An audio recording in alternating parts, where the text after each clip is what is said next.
In our latest video, I talked about how to farm up a lot of tier 17 maps by using a back to basics Atlas passive tree and farming tier 16 maps. Now I want to give the most obvious follow-up, how to run those tier 17 maps you farmed and generate a lot of profit.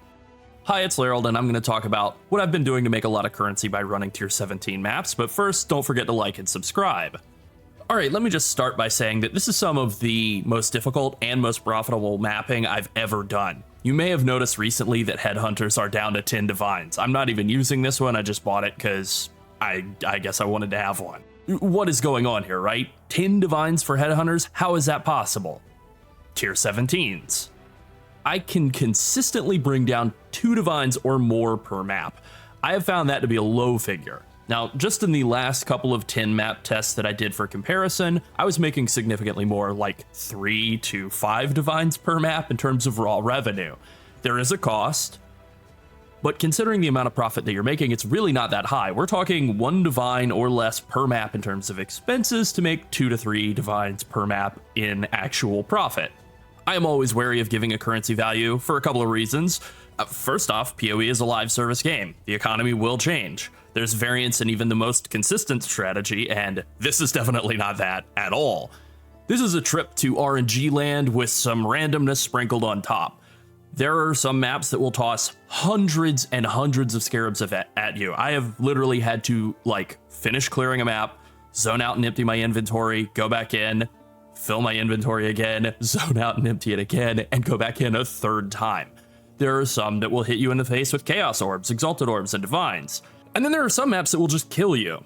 So what we're trying to do in this map strategy is we're trying to do everything we can to maximize that number of scarabs and Chaos, Exalted, Divine Orbs that we get, and minimize the amount of times that we just get deleted.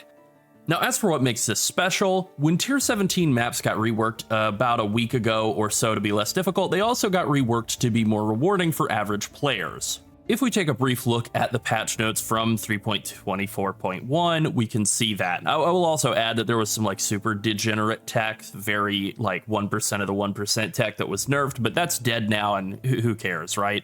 The main thing we want to focus in on here is the mods. As they said in the patch notes, many mods that can roll on tier 16 maps will also roll on tier 17s. Mods that roll on tier 17s are now rewarding in one of the 5 following ways.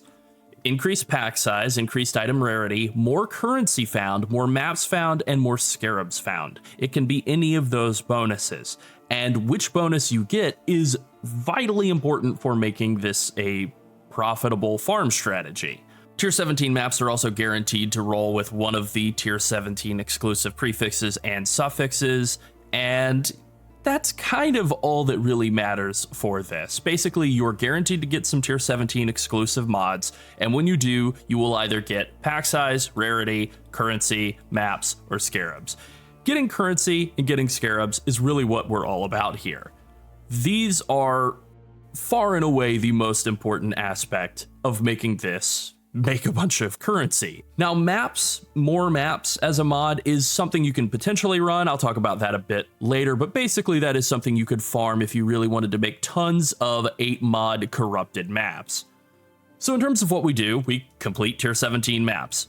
Tier 17 map bosses drop Uber boss fragments. You need 5 of those at a time to run an Uber boss, so they are fairly valuable. Some are worth a lot, some are not. Different tier 17 map bosses have affinities toward different Uber bosses, so the bosses in tier 17 maps that drop valuable Uber fragments are generally more expensive. This is why you might have noticed that Ziggurat, which has pretty good affinities, is a lot more expensive than Fortress or Citadel, which have kind of bad affinities. This is only a small part of the value of tier 17s though, and if the bottom fell out of the entire Uber boss market for some reason, I don't know why, but let's say all of the Uber bosses suddenly were worthless, tier 17s would still remain very, very valuable. Now, I think the main complexity, the real challenge and difficulty of running tier 17s is rolling the maps. That is the complexity of this as a farm strategy, and the main issue with it is that it can get expensive.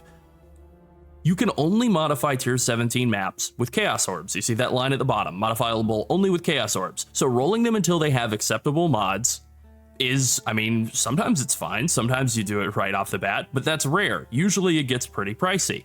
Basically, tier 17 maps are the reason that the price of divines has gone down over the past week, when usually at this point in the league, it would have skyrocketed from 150, 160 chaos per divine up into the like mid 200s. It's actually gone down from 160 to about 140. This is entirely because of rolling tier 17 maps.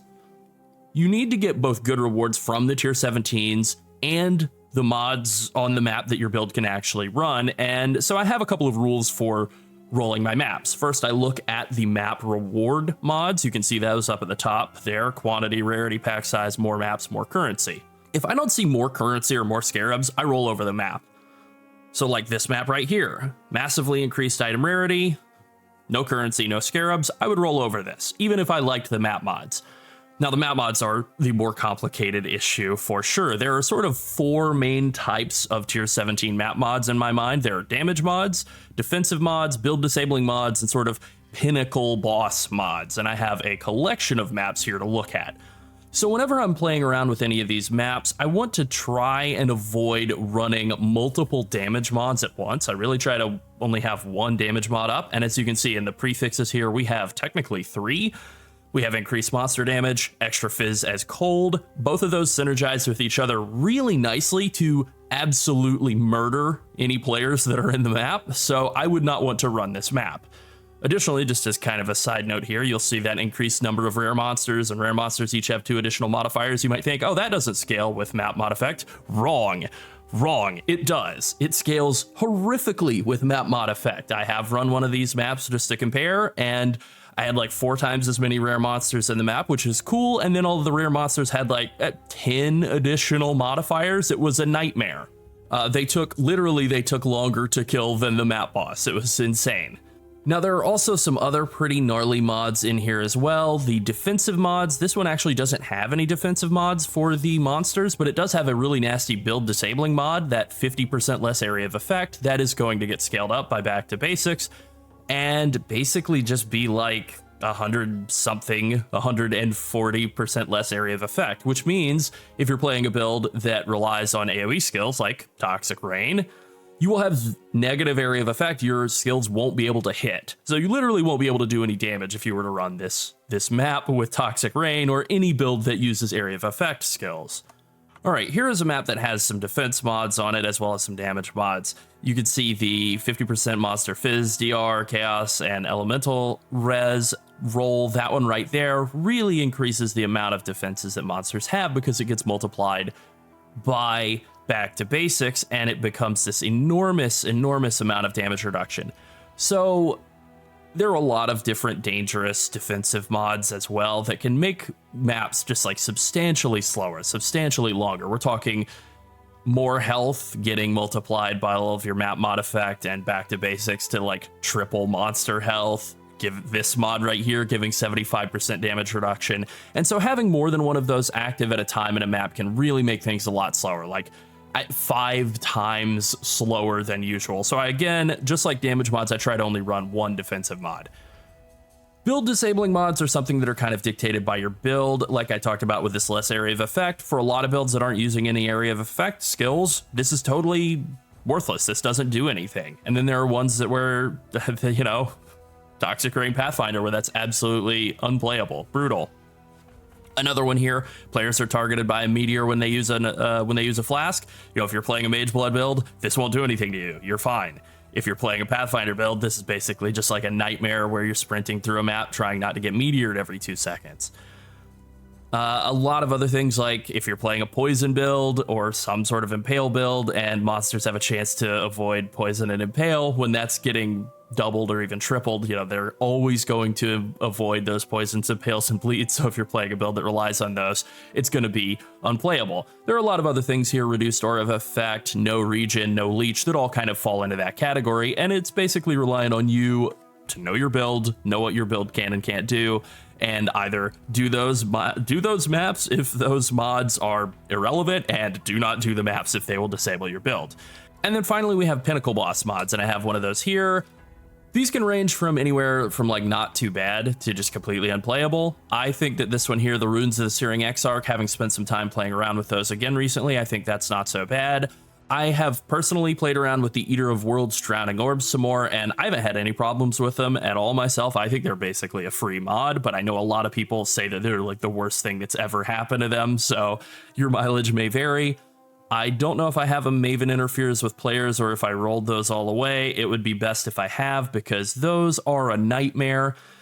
Basically, she will maintain 100% uptime on her heal over time effect on bosses in the maps, so you can't run her unless you can completely prevent that somehow, and that basically just means playing an occultist.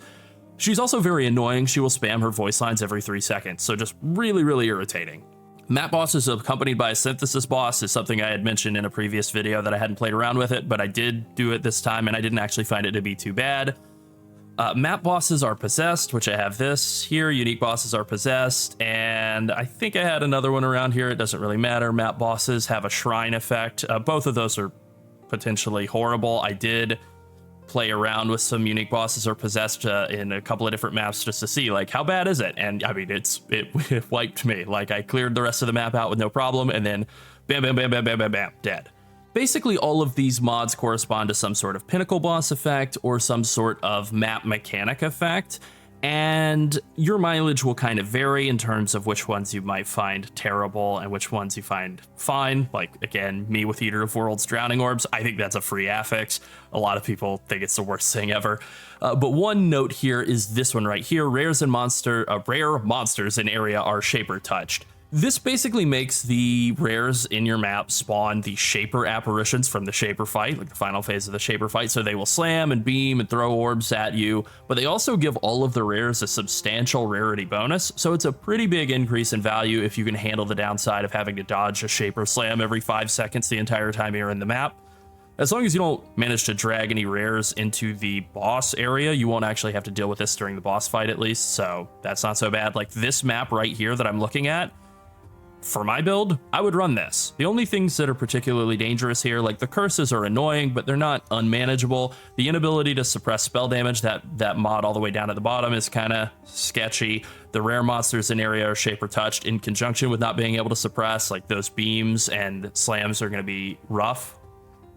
But most of the other map mods are either like they don't do anything, or there's something I can manage. And if we look at the reward up at the top, which is also important, don't forget to do this, more scarabs, more currency. So I feel good about this one. I would actually run this one. Out of all the rest of the map mods here, all the rest of the maps that I have here, wouldn't run this one, I might run this one actually. Yeah, I think this one's fair to run, except as you can see, more maps. Always important to check that. More maps. Do I want to just get more maps? Probably not. If I were going to do a map farming strategy, maybe. I'll talk about that a bit. I'll kind of wrap up with that, but you know, I don't think I would want to run this. All right, now let's talk about the setup that we're using here, and I'll start with the Atlas passive tree. And the most important keystone here, really the thing that we're building the whole tree around, is back to basics. This is a really powerful keystone. It makes it so that you get anywhere from 0 to 80% more explicit modifier effect, and that affects both the awful modifiers that are on the maps, things like more monster damage or increased monster damage and extra physical damage is cold, but it also affects the more maps, more currency, more rarity, more pack size, and more scarabs that you get as well. So I ran a really, really nasty mod, a really, really nasty map with like really good mods on it. I think I had like 250% more scarabs and just some really, really dangerous mods that I was worried about running. And it actually wasn't as bad as I had feared, although I did die a lot, and I think it had around 250% more scarabs. When I got into the map, it had over 800% more scarabs on it. So that is the real Faustian bargain you're making with back to basics, is you are multiplying all of the danger, all of the defenses, all of the horrible mods that are on the maps, but you are also multiplying all of the reward. There are a couple of other things that come into play here, though. You're not able to get any extra content. So no league content at all, other than the necropolis league mechanic, and no influence. So no Maven, no Eater, no Exarch. There is one weird little exception here, and that would be Torment. Now, you can't get Torment from Eternal Torment, this here that causes a chance for tormented spirits to spawn when you collect a corpse. That used to exist. That tech is gone. This is something I got asked a lot about in the previous video, and I just want to be clear. I want to make this crystal clear so nobody has any more questions. The reason I'm taking all these torment nodes, even though you can't spawn torment monsters by default, you can't use eternal torment to spawn them, and seance will not work, is because the debuffs, technically the devout or devoted monster modifiers from the Necropolis League mechanic, the thing when you put a map in and you go to shuffle some bonuses around, that can still spawn tormented monsters. It can do this in two ways. There is a devoted modifier that just makes all of the packs of a certain type be either possessed or touched, depending on whether they're rare, normal, or magic. And also, there is another modifier from devoted mods that makes it so that when you kill off a pack, they will throw out tormented spirits. So those two both interact in a way to spawn a lot of tormented spirits, and they're not up in every map. They're not even up in all of the maps. But because tier 17 maps are so incredibly dangerous and incredibly rewarding, I don't want there to be a situation where I go to zone into a map and now I'm spawning tons of spirits like crazy and they're filling up the map with rares that now are just like unkillable or unstoppable killing machines that instantly murder me. And so that's why I take Speaker of the Dead. So if I ever run into that situation where I'm getting the Lantern modifier that spawns a bunch of spirits, they won't be able to run into monsters and make them kill me. Additionally, for some reason, even though this modifier here was changed to no longer spawn spirits when you're running back to basics, Unrelenting Torment wasn't. This will spawn a bunch of spirits around the bosses. Because we're running Speaker of the Dead, those spirits cannot jump into the boss and, again, turn it into a godless killing machine that just instantly deletes me. Instead, I can pick them all up and use them as buffs. So that is the reason for all of the torment nodes. Shouldn't be any questions left to be asked. Now, as for what we're doing with all the rest of our strategy, we're taking all of the map mod effect we can for the same reason that we're taking back to basics. We want to multiply all of those rewards and downsides from the tier 17 map mods. We're then taking all of the scarab stuff that we can. All of it. We're taking all of this stuff. We're taking all of the blocker nodes, except I have left off Harvest, Ritual, Blight, and Ultimatum. I find those to actually be fairly rewarding in terms of, in terms of value. Like, I think that those scarabs are okay. You can block them if you want, but the main ones that you really want to block are Delirium and Abyss. Those scarabs are all totally worthless. And then Expedition, I could kind of go either way, but Legion and Breach, they're really not that valuable, so you definitely want to block those. I'm also taking all the Necropolis stuff. I like all the monster mods. The Necropolis mods are really valuable. I haven't included a section in my my write-up here, my outline here about that at all, but basically, if you run into any Necropolis mods that would be good, you just want to throw an All Flame on there that would correspond to that. So if it's like a modifier that would make minions drop just a type of currency randomly, then you would want to throw on an All Flame that increases the number of monsters that are in the pack. If it's an All Flame, or if it's a Necropolis mod that makes the strongest monster drop stuff, then you would want to kind of consolidate that down to either Rogue Exiles or Meat Sacks, and, just all of the normal stuff that you would do while playing around with the Necropolis mechanic. I've also chosen to increase the number of Cartography Scarabs because I've found those to be pretty valuable recently, and then Domination Scarabs for the same reason. I've done a couple of currency strategies recently that use both of those, and I really enjoyed both of them, and so it's nice to just kind of be able to self-farm some of those up. Finally, in the tree, the only other thing that I am taking here is corpses. I really like the corpses. Item level 84 corpses are worth a lot, and so I'm just trying to do everything I can to maximize the absolute most corpses I possibly can, and I think if I had one extra point to put anywhere, I probably would consider taking an honest job. It's not like massively valuable, but it does make it so that you get a lot of life and mana kind of just all the time. You're eating up nearby corpses, so if you're, I don't think that would really affect anybody playing Detonate Dead or anything, but right, like, you are technically eating up some of the nearby corpses in order to actually make use of this. It doesn't do anything other than just give you a bit of life and mana all the time, but that actually is kind of helpful for staying alive, and staying alive is a bit of a challenge sometimes at tier 17 maps, so maybe you could justify dropping 1 point somewhere to do that. And then I'm taking Singular Focus. I like Singular Focus, and the way that you want to set up your this is not set up for Singular Focus. The way you want to set up your map favorites if you're running singular focuses, you want 11 of one map, the one that you're actually trying to target farm, and then one adjacent map. That will actually increase the number of maps that you get of the one that you're trying to target farm. All right, now I just want to talk about the scarabs that we're running. So we're using Scarab of Hunted Traders, like as we said, right? Back to basics prevents all of the map content. You're not able to do extra content. You're not able to apply influence, but that doesn't mean you can't apply scarabs. So white scarabs are kind of the order of the day here. Scarab of Hunted Traders just adds a ton of monsters into your maps. They will kind of help tank a lot of the monsters that natively spawn there as well, so they're actually kind of helpful a little bit. Some of them can have on death effects, so you want to be wary of that. That's probably killed me more than anything else in tier 17 maps, to be honest, just on death effects from monsters, so you do want to be careful there. Scarab of Monstrous Lineage does exactly what it says. It just gives you more pack size on magic packs specifically, so that's pretty good. And then I like to run 2 Mysterious Scarabs just to throw in a bunch of clusters of barrels. The barrels can do sort of anything. They can be explosive barrels, so you do want to keep your distance and blow them up from range. They can have little bugs inside of them that you can kill and they will drop stuff, or they can just drop stuff themselves. They really can do like any of those 3 things. They're not super valuable, but the thing is, your alternatives really aren't all that great. There's basically only one other option that you could run instead, and that would be this Scarab right here, Scarab of Adversaries, which contains 4 additional packs with mirrored rare monsters. You could run 2 of these instead of the barrel scarabs. I think that would be okay. The only thing here is that rare packs are more dangerous than barrels. Generally, I don't know, I have been killed by a lot of barrels, but I've also been killed by a lot of rare packs. And these scarabs will add 4 packs, but they will add 8 rares because the packs have 2 rares each. So you could run these instead of the Mysterious Scarabs, but I have found the Mysterious Scarabs are very cheap. They're really not that great. And the Scarab of Adversaries, that has kind of fluctuated up and down some in price over the past few weeks, so maybe they'll be cheap, maybe they won't. It's kind of something you might have to play around with and consider. Either of these can be good, but then these 2 are basically locked in. The Hunted Traders and the Monstrous Lineage, they're definitely your go-to. Okay, all of these scarabs are super, super cheap. There's a massive supply everywhere. That's not going to change. I don't think that's going to go up at any point. As for the map device, another question that was asked. The only thing you can run is Quant. Like everything else, you can't run Anarchy, Torment, Highest Lead. Like none of these will work. You just run Quant.